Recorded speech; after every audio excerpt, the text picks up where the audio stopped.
Hello students. Today we will start topics on problem of deficient demand and excess demand. Okay, before going to start this chapter, we should know some basic concept of this chapter. So what is the basic concept which we have to study? Let us talk. First, full employment level. Second, underemployment equilibrium.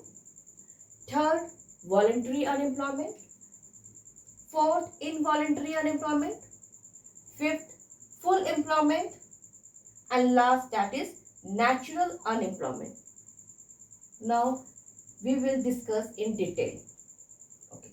See, this AD equal to AS. Now, this AD, what is this AD? In previous chapter, we have studied that this AD is the planned expenditure.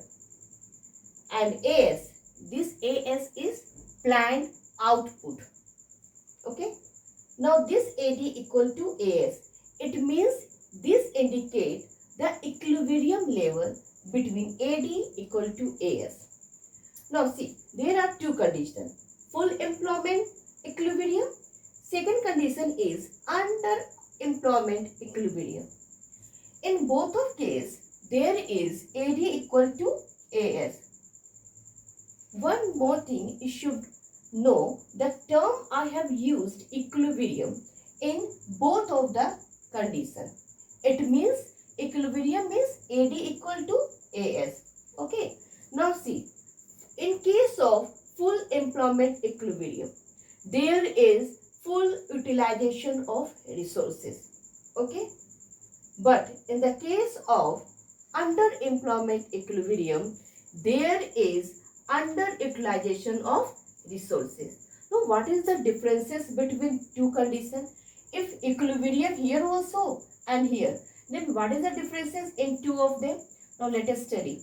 See, take example. For example, if I am taking in the case of full employment equilibrium, we find that if there is a capacity to produce 10 lakhs, if there is a capacity to produce 10 lakhs, and the producer also planned to produce 10 lakhs. Now this AS is 10 lakhs and capacity also 10 lakhs. This both of them is same. Now at the same time AD is also 10 lakhs. Now AS equal to AD is equal. Now capacity and AS is also equal. It means there exists no excess capacity. This 10 lakh and this 10 lakh, it is equal. Okay. So, we can say that there exists no excess capacity in full employment equilibrium. So, this will be the case of full employment equilibrium. Now, take the example in the case of underemployment equilibrium. So, what we say, for example, if there is capacity to produce 10 lakh, okay, but the producer is planning to produce how much? 8 lakhs. Now see the differences. Capacity to produce is 10 lakhs, but producer is planning to produce 8 lakhs. So there is a differences. 10 lakhs and this is 8 lakhs. So differences is 2 lakhs. And at the same time, AD is equal to 8 lakhs. Now see, this A is equal to AD. Now we can say that this is the condition of equilibrium. But see here, capacity is 10 lakh and AS is 8 lakh. So there is a differences of 2 lakh. So we can say that there exists some capacity. Okay, there exists here. We can say there exists excess capacity. Okay, so how we will analyze that this is the case of full employment and this is the case of underemployment? See, when we will compare the capacity with AS, we will easily find out. See, here capacity 10 lakh, here AS is 10 lakh. So there is no any differences. There exists no excess capacity. Then we can say that this is the case of full employment equilibrium. Now see, here the case, this is the 10 lakh and this is the 8 lakh. So differences of 2 lakh. So we will say that this is the case of underutilization of resources. Okay. Now see. Now next condition, that is voluntary unemployment. Now, third basic concept, that is voluntary unemployment. What is the voluntary unemployment? See, voluntary unemployment means not willing to work even jobs are available. See, it means that jobs are available but persons are not willing to work. So what can government can do here? Not anything, okay. But second case, see, involuntary unemployment. So what is this involuntary unemployment? See, willing to work but jobs are not available. Okay, see, listen here. The person, they are willing to do work but actually jobs are not available. And this is the main problems in our country.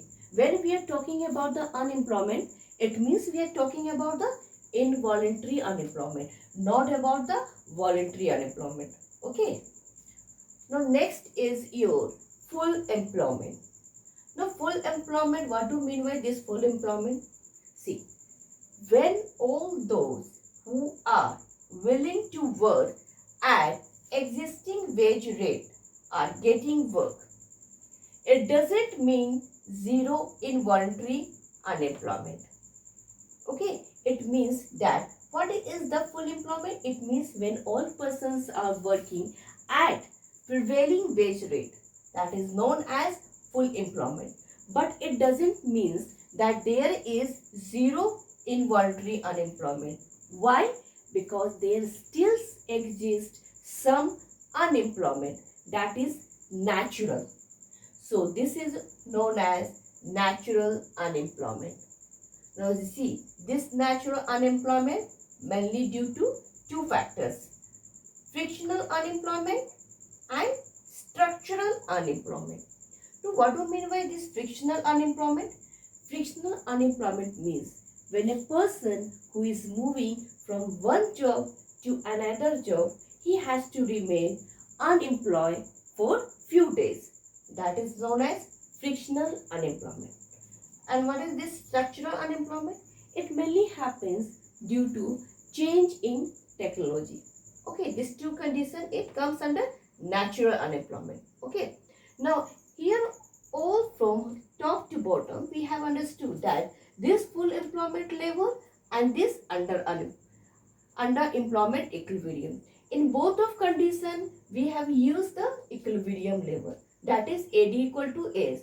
But what is the main differences? See, main differences is that here, listen carefully, here capacity is 10 lakh but actual output is 10 lakh. Here is 10 lakh and 10 lakh, this is same. There is no any excess capacity.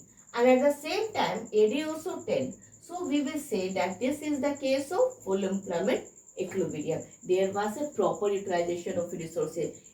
We can say there is a full utilization of resources. Now see, here in the what is happening, here also I am using the equilibrium. Equilibrium is AD equal to AS. But what is the problem? That here capacity to produce is 10 lakh.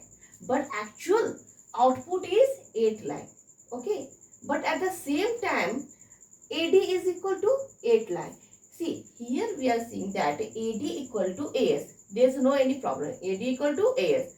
But see, this capacity and this AS, that is 8 lakh, there is a differences of 2 lakhs.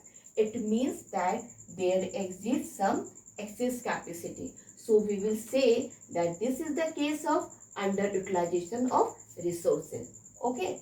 So this is the basic concepts of this chapter, that is problem of deficient demand and excess demand.